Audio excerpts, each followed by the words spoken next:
हाँ, हमारे कुरान में भी लिखा है कि कुरान में लिखा है कि अल्लाहु कुल हु अल्लाहु अहद, यानी कह दो कि अल्लाह एक है। वैसे ही मनुस्मृति में भी लिखा है एकम ब्रह्मा नस्ते नाना नस्ते किचन, एकम ब्रह्मा नस्ते नाना करते किचन, यानी भगवान एक ही है, ज़रा भी नहीं है दूसरा कोई। ना तस् से प्रतिमा अस्ते, उसका कोई प्रतिमा नहीं है, उसका कोई आकार नहीं है, वो निराकार है। हम लोग हिंदू मुस्लिम मिलजुल के रहते हैं। ये हमारे यहाँ अगर कभी रामनवमी का जुलूस निकलता तो हम लोग शरबत बांटते हैं, माशाल्लाह हम लोग खुद उसका स्वागत करते हैं। और हमारा जुलूस कभी अगर जश्न ईद मिलादुन नबी का निकलता है तो वो लोग भी हमारा स्वागत करते हैं शरबतों के साथ में। सियासतों से इबादत कर दे बचाए रखो, कहीं कहीं कोई जाए अमान रहने दो। तुम्हारी बंदा नवाजी का शुक्रिया, लेकिन हमारे मुंह में हमारी ज़बान रहने दो। मेरा दोस्त है राजू गुप्ता करके, हम बचपन से वो इस मस्जिद में नमाज़ पढ़ा और राजू गुप्ता ने मैंने उसको लेके आया था यहाँ पर और नमाज़ पढ़ा उसने। वो अपने धर्म का हिंदू था लेकिन उसने यहाँ नमाज़ पढ़ी। मैं भी उसके साथ मंदिर गया, मैंने भी घंटी बजाई। हमारा कोई हिंदू भाई अगर आके बोल देगा हमारे को कि भैया ये लाउड स्पीकर से हमको प्रॉब्लम है, तो हम अभी निकाल देंगे। लेकिन हमको मालूम है हमारे हिंदू भाई को कोकोई प्रॉब्लम नहीं है, राजनेताओं को प्रॉब्लम है। उससे अगर ये बोला रहता कि सुप्रीम कोर्ट के नियम से काम करो तो हम उसको वेलकम बोलते हैं। उसने ये नहीं बोला, उन्होंने सीधा बोला कि लाउड स्पीकर बंद कर दो। घर की खेती है क्या उसकी? आप चाहते हैं कि इस देश के अंदर जो सिर्फ हिंदू मुसलमान होते रहे, सिर्फ आप महंगाई पे बात नहीं करोगे, बेरोजगारी पे बात नहीं करो, जो इस देश के जो सही मुद्दे हैं उससे भटकाने के लिए जो सिर्फ ये आज अजान का मसला है या लाउड स्पीकर का मसला है। अरे हमको क्या पहनना है क्या नहीं ये दूसरे थोड़ी तय करेंगे। अगर आप हिमाचल में जाओगे, उत्तराखंड में जाओगे तो आपको ये देखने को मिलेगा वहाँ पे जो शादी होती है वो पोलेंड्री करके जो है एक कस्टम है, उसके बिना पे जो शादी होती है। मतलब एक औरत परिवार में कितने भी है लोग हैं, जितने भी भाई है 5, 6, 8, 10 जितने भी भाई हैं, वो एक औरत सभी से जो शादी करती और सब उसके साथ जो है वो बराबर का जो है वो शरीक होते हैं, 1 by 1। उस औरत के ऊपर क्या बीतती होंगी कि वो 8, 10 लोगों के साथ जो है वो शादी कर रही है और उनके साथ जो है वो सो रही है।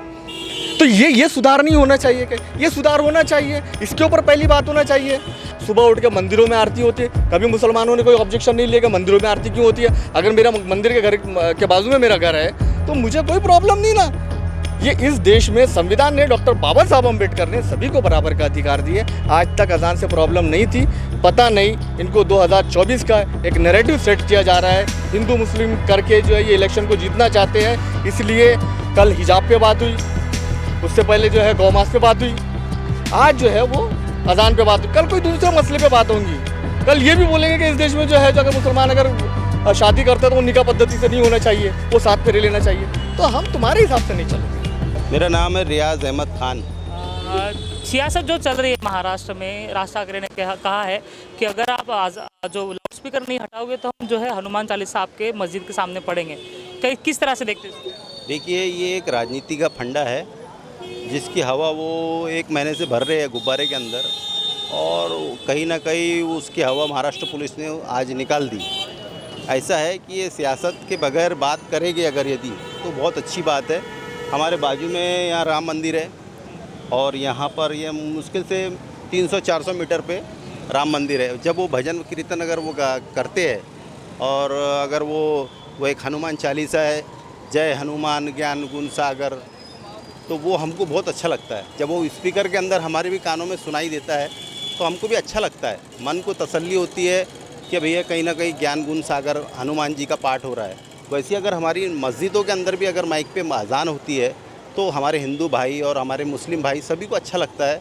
ऐसा नहीं है कि ये एक राजनीतिक फंडा है, इसको दोनों धर्म को लड़ाने का कैसा ये सस्ती पब्लिसिटी करने के लिए राज ठाकरे ने ये सब काम किया है। वरना हम हिंदू मुस्लिम तो एक ज़माने से एक है। हाँ, हमारे कुरान में भी लिखा है कि कुरान में लिखा है कि अल्लाहु कुल हु अल्लाहु अहद, यानी कह दो कि अल्लाह एक है। वैसे ही मनुस्मृति में भी लिखा है एकम ब्रह्मा नस्ते नाना नस्ते किचन, एकम ब्रह्मा नस्ते नाना करते किचन, यानी भगवान एक ही है, ज़रा भी नहीं है दूसरा कोई। वो हिंदू धर्म में भी लिखा है, मुस्लिम धर्म में भी लिखा है, और अपना रामायण में लिखा है ना तस् से प्रतिमा अस्ते, उसका कोई प्रतिमा नहीं है, उसका कोई आकार नहीं है, वो निराकार है। और हम भी यही मानते हैं। हम लोग हिंदू मुस्लिम मिलजुल के रहते हैं। ये हमारे यहाँ अगर कभी रामनवमी का जुलूस निकलता तो हम लोग शरबत बांटते हैं, माशाल्लाह हम लोग खुद उसका स्वागत करते हैं। और हमारा जुलूस कभी अगर जश्न ईद मिलादुन नबी का निकलता है तो वो लोग भी हमारा स्वागत करते हैं शरबतों के साथ में। हम लोग इतने प्यार से रहते हैं मिलजुल के। ये हमारा मोमिनपुरा क्षेत्र है और हम बहुत ही हंसापुरी वालों से आप कभी भी हमारे पीछे चले जाइए और हंसापुरी और मोमिनपुरा हम आपस में हमारा इतना अच्छा मेलजोल है। हम उनके त्योहारों में शरीक होते, वो हमारे त्योहारों में शरीक होते।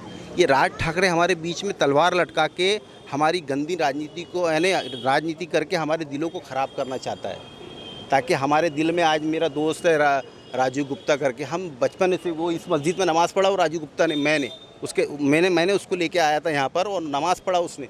वो अपने धर्म का हिंदू था लेकिन उसने यहाँ नमाज़ पढ़ी। मैं भी उसके साथ मंदिर गया, मैंने भी घंटी बजाई।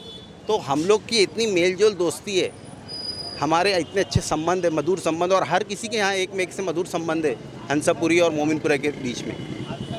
लेकिन ये कुछ चंद लोग जो है ये आपस की राजनीति करने के लिए हमारे बीच में दरार डाल रहे हैं। तो ये जो कोशिश की गई है, हालांकि राज ठाकरे बोल रहे हैं कि वो धार्मिक विषय तो है नहीं, ये सामाजिक विषय है।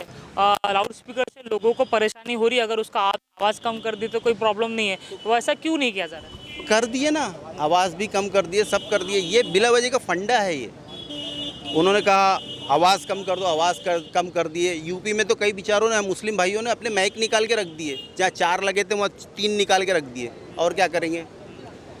वो बोलो तो पूरे निकाल देते। और क्या करेंगे भैया? निकाल दोगे आप? जी इंशाल्लाह। मतलब ये अल्टीमेटम को आपने एक्सेप्ट करने का? ठीक है, मुस्लिम में झगड़ा नहीं चाहते, हम हिंदू मुस्लिम मिल के रहना चाहते। हमारा कोई हिंदू भाई आके बोल देगा हमारे को कि भैया ये लाउड स्पीकर से हमको प्रॉब्लम है, तो हम अभी निकाल देंगे। लेकिन हमको मालूम है हमारे हिंदू भाई को कोई प्रॉब्लम नहीं है। राजनेताओं को प्रॉब्लम है, जिसकी गंदी राजनीति जो राज ठाकरे कर रहा है ना, ये बिल्कुल गंदी राजनीति कर रहा है। हमारे आपस में हम बता रहे ना इतने मधुर संबंध है कि वो ना हमारे पोंगे को कुछ बोलेंगे और ना हम उनके पोंगे को कुछ बोलते हैं। हमको भी अच्छी लगती है हनुमान चालीसा, हम क्या मना कर रहे। हनुमान चालीसा हमको भी अच्छी लगती है ना। हम तो खुद रामनवमी का जुलूस निकलता तो हम शरबत लेके और झंडे लेके खड़े रहते उनका स्वागत करने के लिए हर साल। ये हर साल हमारे बाप दादाओं के ज़माने से चलते हुए आ रहा। और वैसे ही हमारा जश्न ईद मिलादुन नबी का जुलूस निकलता था, वो भी लोग बेचारे हमारे लिए स्वागत के लिए शरबत और इसका इंतज़ाम करते हैं। हमारे यहाँ वो एकता की मिसाल है हमारा मोमिनपुरा। हम लोग बेमिसाल लोग हैं यहाँ के मोमिनपुरे के। हम लोग दिल खोल के आगे बढ़ के काम करते हैं धार्मिक काम में। जी शुक्रिया। क्या है कि राजनीति चल रही है और हिंदू और मुसलमान में कोई दुरावा नहीं है, लेकिन कुछ राजनेता अपने राजनीति के लिए जो है दोनों में दरार डालने की कोशिश कर रहे हैं, ऐसा कहा जा रहा है। और कुछ लोगों से बात करते हैं, उनकी क्या राय है ये जानने की कोशिश करते हैं। क्या नाम हो आपका? शमसुद्दीन कुरैशी। कुरैशी साहब, जो राजनेता कह रहे हैं फिलहाल कि लाउड स्पीकर से परेशानी हो रही है, आप जो है सुबह से अजान जो है शुरू कर देते हैं और लोगों की नींद खराब हो रही है, परेशानी हो रही है, किस तरह से देखते हैं इसको? देखिए, हम तो इसको देखना जो भी है लोगों के फ़ायदे के हिसाब से देखेंगे। आज में सबसे बड़ा फ़ायदा ये कि आज से 1400 साल पहले जब नमाज शुरू हुई मोहम्मद सल्लल्लाहु अलैहि वसल्लम के दौर में, तो मोहम्मद सल्लल्लाहु अलैहि वसल्लम ने हुक्म दिया कि ऊंची जगह से अजान दो, क्योंकि जो लोग गफलत में पड़े हैं वो उसमें हय्या अला सलाह कहा जाता है नमाज में, आओ नमाज के लिए। तो नमाज के लिए बुलाना क्या बुरी बात हो सकती है? आप खुद सोचिए, अगर जिनको बुरा लग रहा है तो वो अजान की तकलीफ नहीं है, बल्कि उनको नमाज के जाने वालों से तकलीफ है, इसलिए वो बोलते हैं कि तुम अजान ही मत दो। नहीं, उन्होंने ये नहीं कहा कि अजान मत दीजिए। लाउड स्पीकर से अगर आजू बाजू में अगर स्पीकर से जो बात है मेन क्या है, इसका एग्जैक्ट रूट वर्ड देखेंगे। लाउड स्पीकर क्या है? दूर तक आवाज़ जाना। दूर तक आवाज़ क्यों जाना? कि लोगों को मालूम पड़े कि नमाज का वक्त हो गया है। तो आज साधन है, तो हमारे पास ये संसाधन का यूज़ करना हमारा संविधान हमको अधिकार देता है। ये है कि आप सिर्फ ये बोल सकते हैं कि भाई साउंड पोल्यूशन की वजह से आप इसका जो क्राइटेरिया है साउंड कम रखो। वही कह रहा है कि जो सुप्रीम कोर्ट ने गाइडलाइंस दी है कि अगर आप ऐसा नहीं कहा, उसने ये किया कि लाउड स्पीकर उतार देंगे। घर की खेती है कि लाउड स्पीकर उतार दोगे?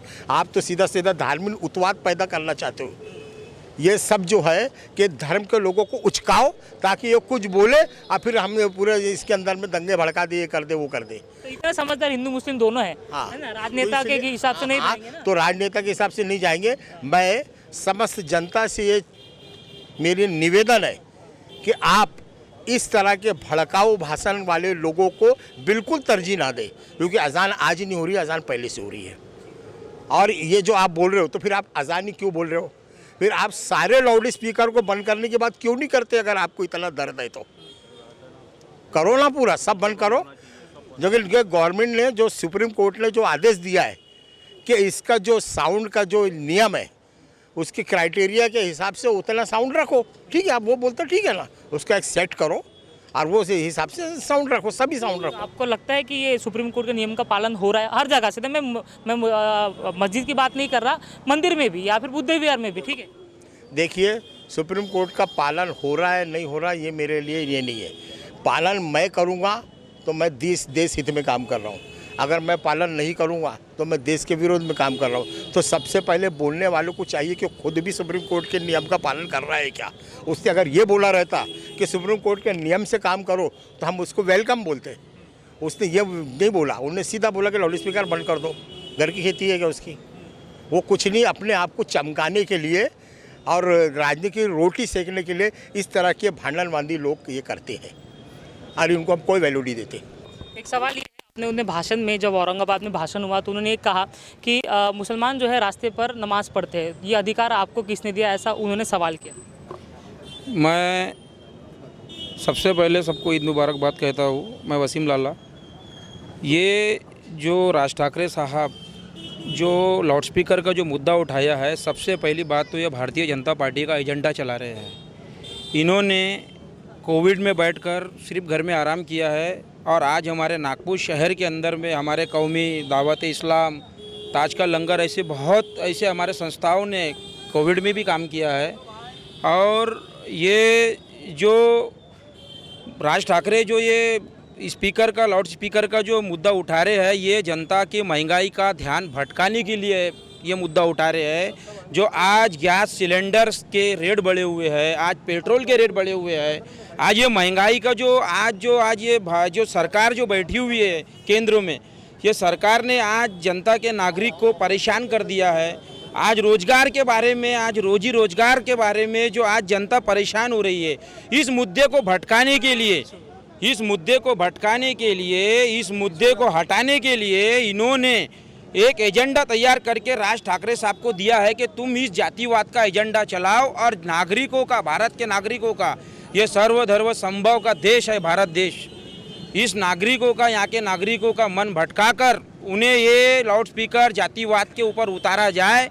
जो महंगाई का मेन मुद्दा है, जो आज भारत में सिलेंडर का रेट बढ़ चुका है, जिस तरीके से आज भारत देश में हमारे पेट्रोल का रेट बढ़ चुका है, जिस तरीके से आज बेरोजगारी बढ़ चुकी है, जिस तरीक़ा से दवाखानों के मेडिसिन बढ़ चुके हैं, आज ये सारी चीज़ों पर ये भारत सरकार नागरिक का ध्यान ना जाए, इसलिए उन्होंने एक एजेंडा तैयार करके ये राज ठाकरे साहब को दिया है। जो हमारे भोले वाले मुसलमान भाइयों के को एक जो भाईचारा, एकता का जो एक संदेश देने वाले हमारे मुसलमान नागरिक है भारत देश के, ये इन लोगों को एक डिस्टर्ब करने का एक माह रमज़ान पवित्र महीना, एक ऐसा पवित्र महीने के अंदर में ये गंदी नापाक हरकत इन्होंने किया है, लेकिन ये अपने मकसद में कामयाब होंगे नहीं, ऐसी मैं अपेक्षा करता हूँ।